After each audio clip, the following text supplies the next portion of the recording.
Ma'am साहब, ये लीजिए पानी। अरे बहन, तू यहाँ पर क्या करने आई है? भैया, आप यहाँ पर क्या कर रहे हो? अरे बहन, मैं तो यहाँ सिक्योरिटी गार्ड की नौकरी करता हूँ, पर तू यहाँ क्या करने आई है? भैया, आप सिक्योरिटी गार्ड की नौकरी करते हो? आपने ये बात पहले मुझे क्यों नहीं बताई? अरे बहन, तूने मुझसे कभी पूछा ही नहीं कि मैं किस कंपनी में काम करता हूँ। पर तू बात घुमाने की कोशिश मत कर। तू मुझे बता, तू यहाँ करने क्या आई है? मैं यहाँ पर इंटरव्यू देने के लिए आई हूँ, पर अब मुझे नहीं लगता कि ये जॉब मुझे मिलेगी भी या नहीं, सिर्फ और सिर्फ आपकी वजह से। अच्छा बहन, तू इस कंपनी में इंटरव्यू देने आई है, तो तूने मुझे ये बात पहले क्यों नहीं बताई? समझ कि तू इस इंटरव्यू में पास हो गई और तुझे ये जॉब मिल गई। तुझे नहीं पता मैं इस कंपनी में कितने टाइम से काम करता हूँ। यहाँ के बॉस है ना, मुझे बहुत अच्छी तरह से जानते हैं, और यहाँ जितने भी एम्प्लॉय काम करते हैं वो मुझसे ना बहुत अच्छी तरह से बात करते हैं, क्योंकि मैं उनको ना कभी निराश नहीं करता हूँ। वो जो चीज मुझसे मांगते हैं मैं उनको बस टाइम पे ला के दे देता हूँ। तो इंटरव्यू की टेंशन मत ले, समझ तेरा सिलेक्शन हो चुका है, क्योंकि मेरे बॉस मेरे कहने पे इतना तो कर ही सकते हैं, और मेरे कहने पर मेरी बहन को नौकरी तो दे ही सकते हैं। भैया, आपकी जानकारी के लिए एक बात मैं आपको बता दूं, ये कोई छोटी मोटी कंपनी नहीं है, ये बहुत बड़ी कंपनी है, जिस कंपनी में आप सिक्योरिटी गार्ड की जॉब कर रहे हो। और जब इस कंपनी के मालिक को ये पता चलेगा कि मेरा भाई सिक्योरिटी गार्ड है, तो वो मुझे नौकरी पर तो नहीं रखने वाले, क्योंकि इस कंपनी में हर एम्प्लॉय को अपना स्टेटस तो मेंटेन करके चलना पड़ता है। बहन, तू ये क्या बोले जा रही है? तुझे पता है ना, इस सिक्योरिटी गार्ड की नौकरी करते हुए मैंने तुझे पढ़ाया है, लिखाया है, इस काबिल बनाया है जो तू इस कंपनी में इंटरव्यू देने आई है। और तू कह रही थी ना सर क्या कहेंगे? अरे उल्टा सर तो खुश होंगे जब उन्हें ये पता चलेगा कि मैंने तुझे पढ़ाया लिखाया है। तू बेफिजूल में परेशान मत हो, आने दे सर को, मैं बात करता हूँ उनसे। मैं मानती हूँ कि आपने मुझे पढ़ाया लिखाया और इस काबिल बनाया, तो इसका मतलब ये नहीं है कि आप पूरी दुनिया में गीत गाते रहोगे। और आपकी कंपनी के मालिक को ये पता चला ना कि मेरा भाई सिक्योरिटी गार्ड है, तो मुझे कभी भी मैनेजर की पोस्ट पर नहीं रखने वाले। और हाँ, इससे पहले कि किसी को पता चले कि आप मेरे भाई हो, तो प्लीज भैया यहाँ से निकल जाओ। अगर बहन ऐसी बात है तो मैं किसी को नहीं बताऊंगा कि तू मेरी बहन है, और मैं भगवान से यही प्रार्थना करूंगा कि नौकरी तुझे मिल जाए। अगर भैया इस कंपनी की मैं मैनेजर बन भी गई ना, तो सबसे पहले मैं आपको इस जॉब से निकालूंगी, ताकि किसी को पता ना चले कि आप मेरे भाई हो। अब जाओ ना यहाँ से। तो मतलब मैनेजर बनने के बाद तू अपने भाई को ही भूल जाएगी और मुझे जॉब से निकाल देगी? ठीक है, मैं जाता हूँ।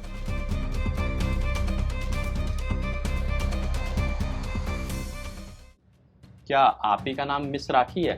जी सर, मेरा नाम ही राखी है। आपकी क्वालिफिकेशन तो बहुत अच्छी है, लेकिन मैं आपसे एक पर्सनल सवाल पूछना चाहता हूँ। पूछ सकता हूँ क्या? जी सर, बिल्कुल पूछ सकते हैं। आपकी फैमिली में कौन कौन है? एक दादी माँ है, वो गांव में रहती हैं, और मम्मी पापा नहीं है। आपका कोई भाई बहन नहीं है क्या? सर, एक बड़ा भाई है। आपका बड़ा भाई क्या करता है, मैं जान सकता हूँ क्या? मेरा बड़ा भाई एक कंपनी में मैनेजर है। अच्छा, वैसे शिवम को जानती हैं आप? शिवम? कौन शिवम? सर, मैं किसी शिवम को नहीं जानती। राखी, झूठ मत बोलो, मैं तुम्हारे फैमिली बैकग्राउंड के बारे में ना सब कुछ जानता हूँ। शिवम तुम्हारा बड़ा भाई है ना, जो हमारी कंपनी में सिक्योरिटी गार्ड की जॉब करता है, और उसी ने तुम्हें पढ़ा लिखा के इस काबिल बनाया है कि तुम आज इतनी बड़ी कंपनी में इंटरव्यू देने आई हो, और तुम उसे ही पहचानने से मना कर रही हो। ये पकड़ो अपनी फाइल और रिज्यूम, तुम्हें इस कंपनी में जॉब नहीं मिल सकती। सर, मैं आपसे एक बात पूछ सकती हूँ? अभी तो आप मेरी क्वालिफिकेशन की इतनी तारीफ कर रहे थे, और अब आप मुझे जॉब पर रखने से भी मना कर रहे हैं। राखी, तुम्हारी क्वालिफिकेशन बहुत अच्छी है, लेकिन हमारी कंपनी में क्वालिफिकेशन मैटर नहीं करती, इंसान का नेचर, उसकी इंसानियत मैटर करती है। और अभी थोड़ी देर पहले मैंने तुमसे पूछा था कि शिवम कौन है, तुम उसे जानते हो? तुमने मना कर दिया।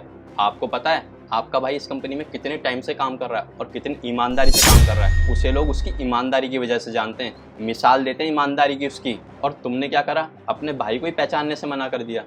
राखी, अगर तुम मुझे पहले बता देती ना कि शिवम तुम्हारा भाई है, तो तुम्हें ना इंटरव्यू देने की जरूरत पड़ती और ना रिज्यूम देने की जरूरत पड़ती, डायरेक्टली सिलेक्शन हो जाता तुम्हारा।